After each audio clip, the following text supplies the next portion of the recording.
Social ethics focuses on ethics in a social unit. This is any group of individuals with a common cultural or societal bond. The group might be something as large as an entire nation or as small as a family. In any case, social ethics explores how moral values are constructed and applied in these units, and how they are distinguished from other social units. Personal ethics concern the individual and how he or she is expected to act.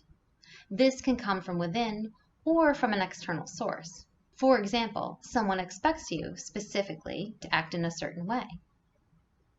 Social ethics are applied to the entire unit. They are abstracted from any one individual, so that each member of the unit is expected to uphold these values regardless of individual identity. Social ethics might not always align with personal ethics. They can focus on different types of behaviors, not necessarily in conflict, but different standards and responsibilities may be applied. For example, social ethics may refer to your academic institution, such as your university, and you may not align with their social causes. Social ethics supports the integrity of social bonds and shared cultural beliefs. These differ between each social unit and can differ from family to family.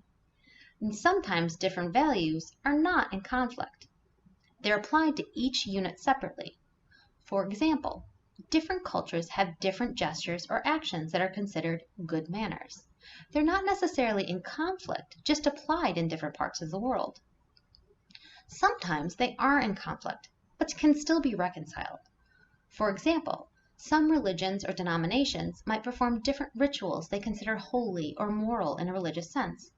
Ultimately, the rituals may have the same intent, for instance, honoring a god or a deity, so they can be reconciled. Sometimes there is no clear way to reconcile conflicting values. For example, one person in a society may follow a religion that considers drug use, premarital sex, etc. as immoral. Another person in the same culture may not follow a religion at all and does not believe those actions are immoral.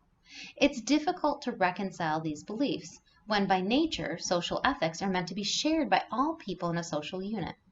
So you can't necessarily say, do as thou wilt. Religions are common proponents of social ethics. They tend to unify people who are members of that religion and have shared moral values across the entire unit. Religions often encourage their members to apply their values to the world at large. They believe that their values will better the world. Religions are therefore a major influence on social ethics, especially since so much of the world is religious. Social ethics also attempts to address the nature of one's responsibility to society. Is it enough to have a personal code of ethics? Since we all must participate in society, must we also align that behavior with society?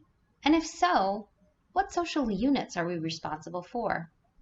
And what happens when our personal ethics conflict with the ethics of our social units? We may also be called upon to act in certain ways to promote social harmony and/or social justice. Organizations participate in societies to varying degrees, so they can influence social ethics. Organizations that work with emerging technologies can have an impact on society at large. There are many examples, such as the impact on privacy, the impact on wealth distribution, the impact on marginalized communities, and their well-being.